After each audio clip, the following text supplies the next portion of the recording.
이렇게 많이 둡니다. 근데 이제 이렇게 왔어요. 자, 그것도 여기서는 고민하실 게 없습니다. 흙이 왜 고민할 게 없냐면은 바둑의 원리라는 게 있어요. 바둑의 원리라는 거는 항상 좁은 데로 들어가시는 게 아니에요. 넓은 데로 빠져나오시는 거예요. 그래서 뭐 여기를 두시던 뭐 여기를 두시던 뭐 이렇게 두시던 저렇게 나오기만 하시면 돼요. 가운데로. 근데 이렇게 안으로 들어가실 필요는 없어요. 안으로 들어가면은 기본적으로 어떤 식이 되냐면 갇혀요. 갇히면은 세력을 허용하시잖아요. 이런 식으로. 근데 이렇게 되면은 일단은 요 세력이 허용되면 여기 주위에서는 싸움을 하시면 안 돼요. 근데 바둑두다 뭐 그렇게 되시나요? 예, 뭐 하다 보면 싸우고 있죠. 내가 싸우면 안 된다고 배우고 있는데도 난 싸우고 있어. 나도 모르게. 그렇죠? 그래서 일부러 처음에 일부러 그걸 의식적으로 빼야 되는데 이 안으로 파고드시는 게 왜 그러냐면은 이게 선생님들 잘못이 아니에요. 원래가. 이게 바둑에 다들 이제 한 40년 전, 50년 전에 배우셨잖아요. 근데 그때만 하더라도 이 재주 있다, 바둑에 재능이 있다, 이거는 좀 대로 파고 들어가서 거기서 상대를 이렇게 확 이득을 보는, 요런 게 바둑의 진짜 그 실력이 세다라고 우리가 알고 있었거든요. 그러니까 그 바둑 책이라든지 그런 게 다 거기에 집중이 되어 있습니다. 그러니까 그렇게 처음에 시작하신 것 때문에 그런데 그게 4, 50년 지나면서 그게 싹 바뀌었는데 누구 때문에 바뀌었냐? 그게 이제 여기 유창혁 사원님 때문에 바뀐 거예요. 다들 그동안에 좁은 데로만 파고들었는데 유사원님이 뭐 이제 공격적으로 둬야 되니까 공격을 두려면 판을 넓게 써야 되는 거 아닙니까? 그래서 그 이론을 바꾸는 것 때문에 그런 건데 여기 따라오면은 여기 또 마찬가지 이렇게 두나 저렇게 두나 그거는 상관이 없어요. 그냥 아무렇게나 넓은 데로 따오시면 돼요. 요렇게도 얘기를 많이 하시거든요. 요것도 얘기를 하시거든요. 자, 여기서도 요것도 뭐 똑같아요. 그냥 나오기만 하면은 이리 하나 저리 하나 똑같아요. 네. 그럼 이제 가운데로 막히잖아요. 이제 변으로 나가는 게 막히죠? 그럼 이제 중앙으로 올라가시면 돼요. 네. 그래서 좁은 지역에서 뭐 좀 당했다 해도 별거 아니다 이거죠. 그게 안 되면은 바둑이 어떤 식이 나오냐면은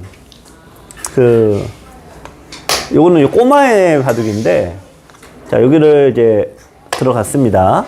꼬마가 이제 흙이에요.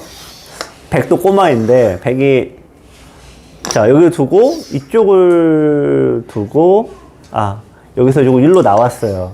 백이 꼬마가 일로 나왔어요. 그럼 여기서 흙이 어디로 둬야 됩니까? 자, 바둑은 똑같은 모양이 안 나옵니다. 그러니까 지금까지 4, 50년씩 두셔도 똑같은 판이 안 나오지만 상황은 무한 반복이에요. 자, 이런 데서 이 돌이 그러니까 넓은 쪽으로 변 쪽으로 가셔야 돼. 일단 변으로 가놓고 얘기를 하는 거예요. 일단. 그런데 요걸 모르면 어떻게 두게 되냐? 파고들게 돼 있어요. 좁은 데로. 요 애도 파고들었어요. 근데 파고들어서 어떻게 되냐? 네, 요렇게 되니까 이쪽이 닫혀버리죠. 네, 이쪽이 당하게 되었고 좁은 데로 파고들면은 약간의 이득을 볼 수 있어도 오히려 손해가 훨씬 큽니다. 요거 이제 연장선상으로 많이들 하시는 것 중에 하나가 뭐냐면은 제가 이제 한 칸 뜨면은 빨리 들여다 봐라 요 얘기를 드리죠. 근데 이제 간혹 요 끼울 수 있는데 그걸 왜 들여다 보냐 이렇게 물어보시는 분들이 계시거든요. 근데 끼울 수는 있죠. 끼울 수는 있는데 항상 좁은 데로 파고들면은 이득을 볼 수도 있지만 더 내 돌도 같이 다쳐요. 그래서 좁은 데로 파고드는 거는 양날의 검이에요. 근데 굳이 뭐 내가 손해도 같이 볼 이유는 없잖아요. 그래서 그런 이유로 좁은 데로 파고들지 말아라. 아까 그 질문의 요지는 사실 그런데 여러분들 선생님들께서 워낙 그렇게 오랫동안 두시다 보니까 그런 유의 선택의 순간에서는 여지없이 좁은 데로 가시게 돼 있어요. 예, 그거를 좀 바꾸셔야 됩니다. 자, 또 하나. 자, 요런 식이 되어 있는데, 자, 붙이고, 자, 늘고 이제 공격을 갔습니다. 근데 여기서 일단, 날짜가 있고 높게 두는 게 있는데, 이 모양에서는 어느 쪽을 선택을 하셔야 될 것 같아요. 네. 요게 뭐가 중요하냐면은, 요 돌이 어떤 돌이냐에 대한 판단이 중요하세요. 네. 요 돌이 공격 대상이죠? 공격할 때는 돌이 높게 형성이 되셔야 돼요. 요게 조금 잘못 둔 수. 근데 저 백이 뜬금없이 손을 뺐습니다. 다른 데를. 그래서 이제 요건 잘 두셨는데, 자, 100이 여기서 대부분의 분들이 요러세요.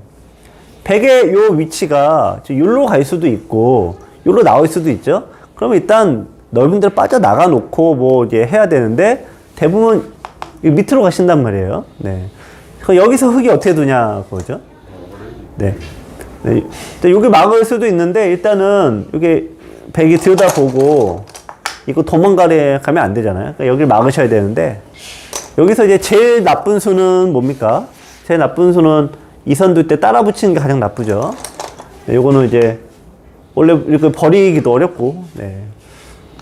자, 그래서 여기서 이제 호구로 이렇게 호구 자리로 두시는 거예요, 이렇게. 받으면 아무것도 아닙니다. 근데 요게 당했다고 착각들을 많이 하세요. 저건 당한 게 아니라 100이 이상한 건데, 내가 상대가 둘 때 내가 두면 상대는 요거 집이 생겼고, 나는 왠지 집이 줄었다라고 생각하니까 당했다라고 착각을 하시는 거예요. 그래서 이제 제가 이제 세 단계가 있다 그랬죠. 세 단계. 첫 번째가 돌을 잡으면 행복해하고 좋다고 판단하고 잡히면 나쁘다.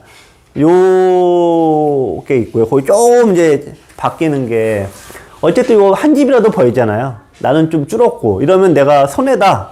근데 요게 이제 두 번째 단계예요. 근데 세 번째 단계는 모양, 어떤 모양 혹은 공간 요걸로 판단하는데, 자, 요게 어떤 모양입니까? 호구 형태죠. 호구는 좋은 모양이잖아요. 그러니까 이거를 거꾸로 허용을 했으니까 100이 나쁜 거죠. 모양으로 판단하는 게 최고예요. 자, 요렇게 이제 요렇게 됐어요. 이 굳힘이 저 나리째 한 칸 굳힘은 죄가 없어요. 예, 그냥 그 나중에 문제입니다. 근데 이제 여기 이제 갈라쳤어요. 100이 나중에 또 여기에 뒀어요. 흙이 또 손을 뺐어요. 자, 다가갔습니다. 또 손을 뺐어요. 네 번을 손을 뺐습니다. 자, 네 번을 손을 뺐는데, 자, 여러분들 여기서 여기를 달려왔어요. 그러면 흙은 어떻게 봤습니까? 그러니까 결국 제가 아까 바둑에 똑같은 모양은 안 나오더라도 그 상황이라는 건 무한 반복이다. 그 말씀을 드렸잖아요. 네. 요거 이렇게 받으시면은, 자, 이게 당했나요? 이거 당했다라고 생각을 하시게 되죠. 요거 집이 불었고 집이 줄었으니까. 근데 그 사이에 네 번을 내가 뒀잖아요. 네 번을. 물론 기력에 따라 네 번을 잘 두실 수도 있고, 뭐 그냥 삽질하고 계실 수도 있고, 그야 각자 실력의 차이. 어쨌든 네 번을 뒀잖아요. 네 번을. 근데 원래는 세 번까지만 하고 받으셔야 돼요. 원래는 받으셔야 되는데, 이게 잘못 둔 수다, 이거죠. 100이 어떻게 둬야 됩니까? 네. 이 호구자리 급소가 바둑 둘 때 가장 많이 나오는 급소인데, 요런 게 이제 흔히 파호한다라고 하죠. 호가 집이라는 뜻이잖아요. 그러니까 집을 파괴하는 호구자리 급소예요.